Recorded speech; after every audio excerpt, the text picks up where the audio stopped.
E aí, galera? Hoje o tema da nossa aula é queda dos corpos, tá? Pessoal, a queda dos corpos tem aquela ideia de que a gente abandona algum corpo de uma certa altura e esse corpo tende a cair. Ou a gente também pode lançar esse corpo para cima, ele sobe, né? Mas vai chegar um momento em que ele vai parar e aí ele vai começar a cair, né? Isso é interessante porque aqui o que eu coloquei foi exatamente isso que eu acabei de falar, né? Isso acontece, gente, porque a Terra ela possui é, é, uma propriedade de atrair os corpos, tá? Então ela tem essa tendência de atrair os corpos para a sua superfície. Isso, galera, é uma coisa chamada gravidade, tá? Gravidade que pode ser representado pela letra G. Então, sendo assim, eu posso abandonar qualquer corpo sobre a Terra que vai cair? Depende. A Terra, ela tem uma região aqui, galera, ó, delimitada aqui ao seu redor, chamada de campo gravitacional, tá? Então, se você abandonar o corpo aqui dentro desse campo gravitacional, ele tem a tendência de realmente cair. Se você lançar um corpo para cima, ele vai subir com uma velocidade inicial máxima e no decorrer do tempo a sua velocidade ela vai diminuindo, né? Cada vez mais, até chegar o momento em que a velocidade vai ser zero. Aí ela vai começar a cair. Então a tendência é que as coisas realmente caiam, né? Que as coisas realmente caiam. Então, gente, aqui nós temos a segunda parte que fala um pouquinho da queda livre. Aqui diz o seguinte: é um movimento de subida ou de descida que os corpos realizam no vácuo, nas proximidades da superfície da Terra, né? Podemos também desprezar a resistência que o ar exerce ao movimento dos corpos durante a subida ou descida. E nesse caso, consideramos como queda livre. Então, gente, ó, se você observar aqui, a queda livre ela é um movimento de subida ou descida dos corpos. Então, você pode ter uma queda livre de subida ou de descida, tá? Só que existe uma coisa chamada resistência do ar, que foi a segunda parte aqui, ó. Também, ó, podemos também desprezar a resistência do ar, que exerce ao movimento dos corpos durante a subida ou descida. E nesse caso, consideramos como queda livre. Então, assim, se o corpo ele cai de uma certa altura, mas ele tem resistência do ar, ele não está sob queda livre, ele tem a resistência do ar, tá? Se o corpo é jogado para cima e ele tem a gravidade ali puxando, e ele tem a resistência do ar também contrário a ele, ele não está em queda livre, tá? Então, galera, queda livre é quando você não vai ter a resistência do ar te atrapalhando no movimento. Tanto que Galileu, ele fez algumas conclusões, olha só. As distâncias percorridas por um corpo em queda livre são proporcionais ao quadrado dos tempos gastos em percorrê-las. Isto é, uma função horária das posições é a do segundo grau. Aquela, né, que a gente viu do movimento uniformemente variado. S igual a S0 mais VOT mais AT ao quadrado sobre 2. Não é isso? Então, todos os corpos, independente de sua massa, forma, tamanho, caem com aceleração constante e igual. Isso aqui, galera, já foi assunto de muitos debates, tá? No passado, muitas brigas e guerras. O seguinte, não importa o tamanho do corpo, a massa do corpo, o formato do corpo, eles caem com a mesma aceleração, tá? Pera aí, mas eles vão cair juntos? Depende. Se tiver gravidade, melhor dizendo, se tiver resistência do ar, o que vai acontecer com eles? Aquele corpo que tiver um formato maior vai ter maior contato com a resistência do ar. Esse vai ter mais dificuldade de cair primeiro, né? Ou acompanhar a queda do outro, que tem um tamanho, um formato menor. É como se eu pegasse 10 kg de algodão, né, que vai dar um volume enorme, e 10 kg de chumbo. Eles têm a mesma massa, porém têm volumes diferentes. Então o volume do algodão é maior, então ele vai ter mais contato com o ar. Então vai apresentar uma resistência maior e ele vai ter uma queda mais demorada que o chumbo, que tem um formato menor. Agora, se a gente pegar esses dois elementos, essas duas substâncias, e colocasse em uma câmara que retirasse a resistência do ar, eles cairiam juntos. Assim como foi feito um experimento, né, abandonando uma bola de boliche e uma pena. Primeiramente foi solto com a resistência do ar e percebeu que a bola de boliche caiu primeiro e a pena caiu depois.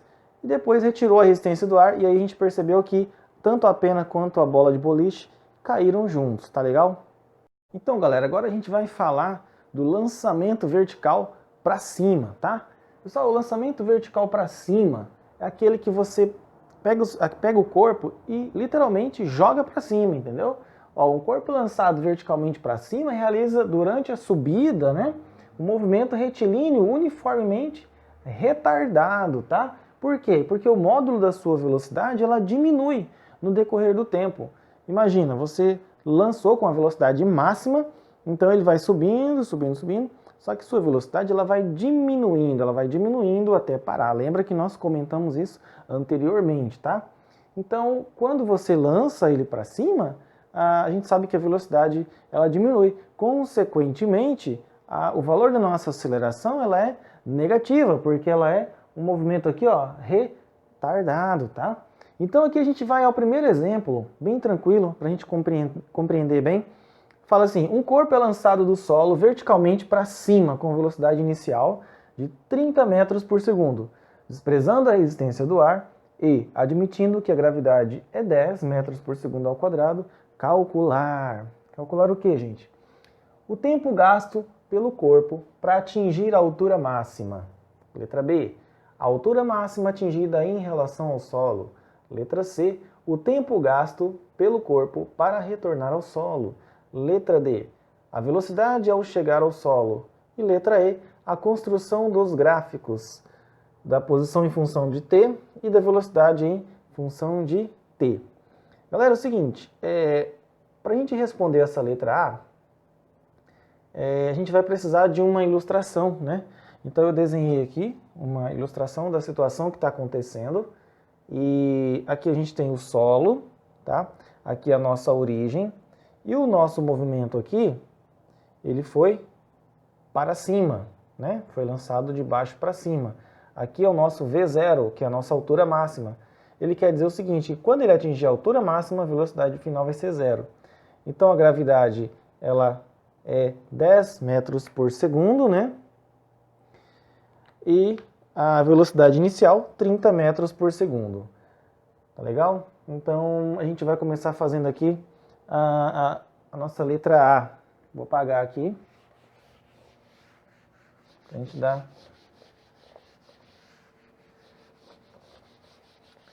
continuidade. O tempo gasto pelo corpo para atingir a altura máxima. Então, para a gente fazer várias questões aqui, várias letras, a gente precisa deixar a equação aqui, né? Para a gente saber qual equação, qual fórmula a gente vai usar. Então, bora lá. Como é um movimento uniformemente retardado, a gente vai usar a seguinte equação.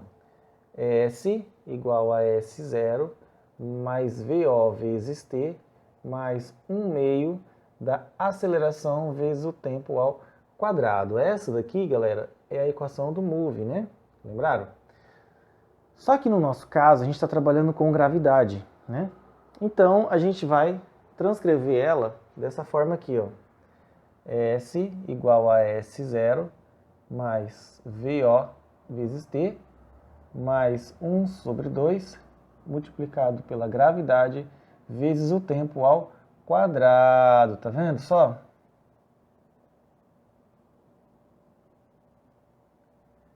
Então, a gente vai trabalhar com essa equação aqui. Ó, essa equação aqui. Equação 1, equação 2. Aí a gente vai colocar os dados agora, né? Os dados dela. Então vamos lá. S igual.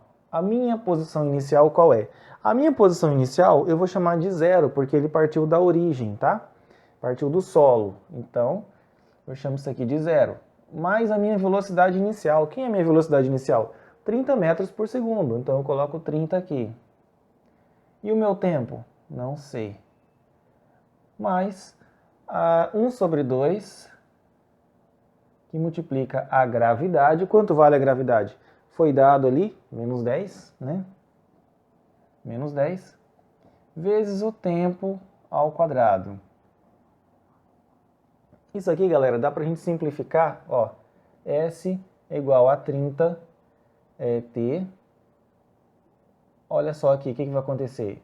1 vezes 10 é 10. Porém, mais vezes menos, ó, menos. Menos 10 sobre 2t ao quadrado. Sendo assim, S é igual a 30t menos 5t ao quadrado. Olha só, a gente vai usar isso aqui diversas vezes, tá? Isso aqui não é a resposta da A, pois a resposta da A quer saber qual o tempo gasto pelo corpo para atingir a altura máxima. Eu deixei isso aqui para que a gente possa utilizar em várias resoluções aqui. Vamos à letra A.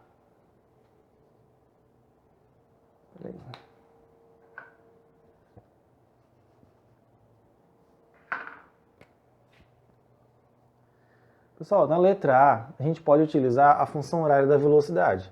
V igual a V0 mais A vezes T. Lembram? Só que no lugar do Azinho, a gente vai trocar pelo G da gravidade. V igual a V0 mais G vezes T. Ou seja, vamos lá. V igual a V0. Quanto vale o meu V0? 30 metros por segundo. Olha lá. 30. Mais o valor da gravidade multiplicado pelo tempo, né? O que vai acontecer aqui? Eu sei qual o valor da minha velocidade final? Sei, porque a velocidade final é quando o corpo ele chega no máximo da sua altura, que é zero. Então eu chamo isso aqui de zero. Ó, no lugar do V coloco zero, igual a 30, mais vezes menos é menos, 10t. Sendo assim, eu posso dizer o quê? Que 10t é igual a 30. T é igual a 30 sobre 10. T é igual a 3 segundos. Essa é a resposta da letra A. Beleza? Tranquilo, bem facinho, bem prático, bem simples, né, galera? E aí, galera, bora resolver agora a letra B. Ó, a letra B fala assim, altura máxima atingida em relação ao solo. Galera, a altura máxima a gente pode resolver com essa equaçãozinha aqui, ó. Que a gente fez agora há pouco, ó. Letra B. S igual a 30 vezes t menos 5t ao quadrado. Vamos lá então, a altura máxima vai ser esse S aqui, que eu também posso chamar de altura máxima H, tá? Bem tranquilo. Igual a 30 vezes... O valor de t, qual seria o valor de t, galera? O valor de t é 3 segundos, tá? Que nada mais é do que a resposta da letra A, que foi o tempo gasto para o corpo para atingir a altura máxima. Então, o nosso t, eu posso colocar 3 aqui, menos 5 e o 3 aqui também ao quadrado. Então, minha altura máxima vai ser 30 vezes 3, 90, menos, 3 ao quadrado é 9, 5 vezes 9, 45. Então, minha altura máxima vai ser 90 menos 45, 45 metros. Simples, tranquilo, bem facinho, bem prático, né? Então, galera, bora resolver agora a letra C, tá? A letra C fala o seguinte, o tempo gasto pelo corpo para retornar ao solo. Então, gente, para que ele retorne ao solo, a posição final dele tem que ser zero. Sendo assim, eu já vou dizer aqui que o S final é zero. E a gente vai voltar a utilizar aquela equação que a gente usou nas outras questões, né? S é igual a 30t menos 5t ao quadrado. Sendo assim, eu vou chamar esse S aqui de zero, né? Que é o retorno lá para a superfície. Zero igual a 30t menos 5t ao quadrado. Ou seja, menos 5t ao quadrado mais 30t vai ser igual a zero. A gente vai aplicar Bhaskara aqui, né? Para encontrar o t' e o t duas linhas, para saber qual dos dois que satisfaz a questão. Então vamos lá, menos b mais ou menos raiz de b ao quadrado menos 4ac sobre 2 vezes a. Então vamos lá, menos b, que é menos 30, mais ou menos raiz de b ao quadrado, que é 30 ao quadrado, menos 4, vezes a, que é menos 5, vezes c, é 0.